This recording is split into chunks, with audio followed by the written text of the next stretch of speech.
भाषणादरम्यान म्हणाले की देवस्थानची जी जमीन आहे त्याच्यावर थडगे बांधण्यात आले, अतिक्रमण करण्यात आले. असं काही माहिती आहे का? अशी तक्रार गेली आहे ना, अशी तक्रार महापालिकेकडे आहे. त्याप्रमाणे ती केस चालू आहे आणि त्याप्रमाणे ते लोकांनी कोणीतरी वक्फला त्याच्यामध्ये हस्तक्षेप करायला लावलेला आहे. वक्फचा त्याच्यात काही संबंध नाही, वक्फनी कुठली नोटीसही दिली नाही. म्हणून आता परत मुंबईकडे जाऊन महापालिकेच्या माध्यमातून अशा पद्धतीची कुठलीही तडे आमच्या कुठल्याही देवस्थानाच्या कुठल्याही जमिनीवर कोणीही बांधता कामा नये याची काळजी आम्ही घेऊ. तुम्ही म्हणजे जमीन मंदिर ट्रस्टची जमीन बळकावणार नाही याच्यासाठी इनिशिएटिव्ह घेणारा चांगली गोष्ट आहे. मात्र शहरातील काही राजकारण्यांनी पण ट्रस्टची जमीन बळकावली अशी चर्चा काही नंतर बघू ना. पहिलं मला इकडचं पिंपरी चिंचवडमध्ये कुठं स्वतःचे वैयक्तिक हिशोब माझ्यातून चुकते ना. हो नेमकं थडगं मला कळतं.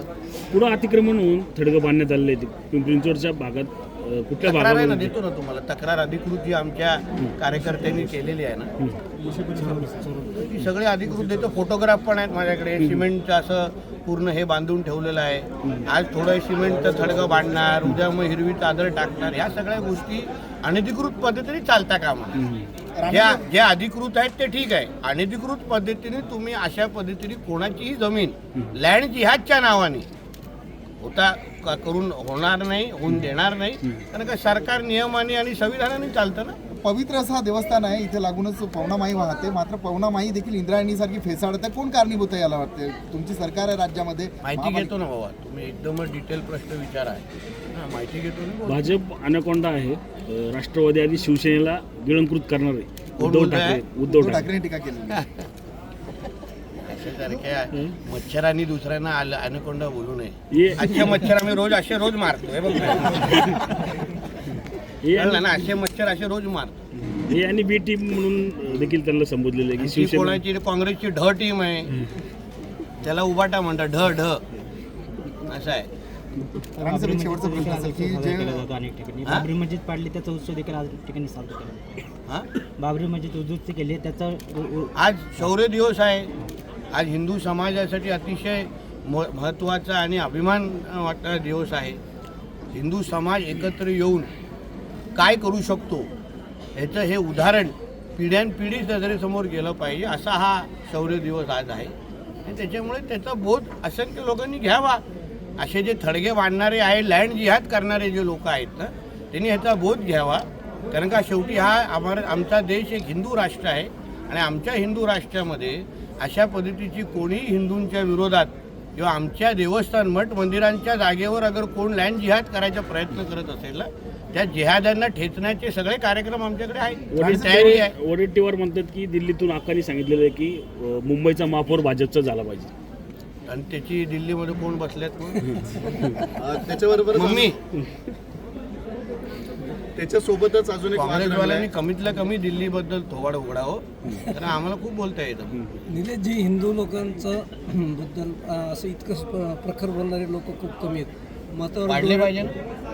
तेच मला विचारायचं, हे जे इतकं रोखठोक वागतं हे मूळ कुठं बाळासाहेबांशी मोठ्या साहेबांचा संबंध. कारण आमचं रक्त भगव आहे. एक दुसरं, मी आमदार मंत्री होण्या अगोदर मी स्वतः एक हिंदू आहे. माझ्या जन्म आणि मृत्यू पत्रिकेवर मी नितेश राणे मंत्री म्हणून जाणार नाही. नितेश राणे हिंदू होता आणि भीती कोणाकडून?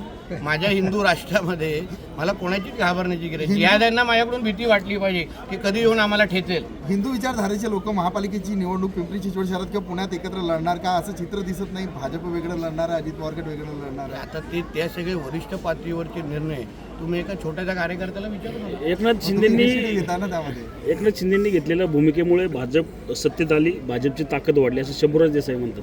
ती त्यांची भावना आहे. शेवटी हिंदुत्वादी विचाराचं सरकार आमच्या महाराष्ट्रामध्ये यावं ही सगळ्यांचीच भावना होती. 2019ला जी बैमानी करून, हिंदू समाजाशी बैमानी करून जिहाद्यांच्या मांडीला मांडी लावून बसण्याचं काम जे उद्धव ठाकरेंनी केलं ते बाजूला ठेवून एक हिंदुत्वादी विचाराचं सरकार भारतीय जनता पक्षाबरोबर एकनाथ शिंदेजींनी स्थापन केलं. नाहीतर त्यांनाही माहिती होतं उद्धव ठाकरेजी हे त्यांना कधीच आयुष्यात मुख्यमंत्री बनवणार नव्हते, कधीच बनवणार नव्हते. कारण त्याच्यानंतर ठरलेलं उद्धव ठाकरे नंतर रश्मी वहिनी, त्याच्यानंतर आदित्य ठाकरे.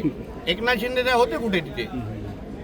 म्हणून जे भारतीय जनता पक्षाने एकनाथ शिंदे साहेबांसाठी केलं ना, ते एकनाथ शिंदे साहेबांना निश्चित पद्धतीने माहिती आहे. आणि आमच्या देवेंद्रजींनी तर स्वतःचा त्याग करून उपमुख्यमंत्री त्यांच्याबरोबर बसले. आम्ही 105 असताना पण जो मान जो उद्धवजींनी कधी दिला नाही, जो एकनाथ शिंदे साहेबांना भारतीय जनता पक्षाने ते दिला. महायुतीतील सर्वच पक्षांचा मालक एकच आहे. त्यामध्ये विरोधी पक्षाने पद द्या आम्हाला, नाही तर दोन्ही उपमुख्यमंत्री पद जे आहे ते रद्द करा, असं उद्धव ठाकरे असा बावळटच माणूस बोलू शकतो. बावळट आहे. आता उपमुख्यमंत्री पद रद्द करा. हा, हे विरोधी पक्ष नेता मागे. अरे तिने कायदा कधी समजला, वाचला, पुस्तक कधी उघडलं, घराच्या बाहेर कधी बाहेर निघाला? अरे बाबा, कायद्याने नियम आणि संविधानावर चालणारा आमचा देश आहे. त्याला एक संख्या लागते तरच विरोधी पक्ष नेता मिळतो. संसदेमध्ये का नाही आहे? काय नव्हता अगोदर? कळलं का तुम्हाला?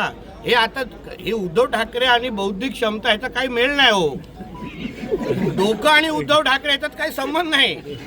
म्हणून तुम्ही जास्त त्याच्या वक्तव्याला जास्त सिरियस घेऊ नका, तुम्हाला त्रास होईल. सरकारला काही धोका नाही होणार.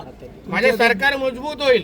कारण का ज्या हिंदू समाजाने आम्हाला मतदान केलं, परत तुम्हाला सांगतो, हिंदू समाजाने हे हिंदुत्वादी विचाराचं सरकार आणलेलं आहे. आम्ही छातीटोक पद्धतीने सांगतो. कारण का लोकसभेच्या नंतर जे काही भागात हिरवे गुलाल उठले, सर तनसे जुदासारखे नारे दिले गेले, त्याच्यानंतर महाराष्ट्रातला हिंदू समाज ज्याला असुरक्षित वाटलं आणि म्हणून भारतीय जनता पक्ष आणि महायुतीचं विचाराचं, हिंदुत्वाचं विचाराचं सरकार निवडून दिलं. म्हणून आम्ही जनतेला अपेक्षित असलेलीच भाषा करतोय. म्हणजे आपलं सरकार अजून मजबूत होईल. मिळू शकते का? भोसरीतील जो गाव जत्रा मैदान आहे, जो कधी ट्रस्टचा होता, तो परत ट्रस्टला मला परत तांत्रिक माझी खरंच आता त्या विषयाची माहिती नाही. तुम्ही एकदमच मला इकडचा अभ्यास करायला लावाल तर इकडचे आमदार मला परत बोलवणार नाही.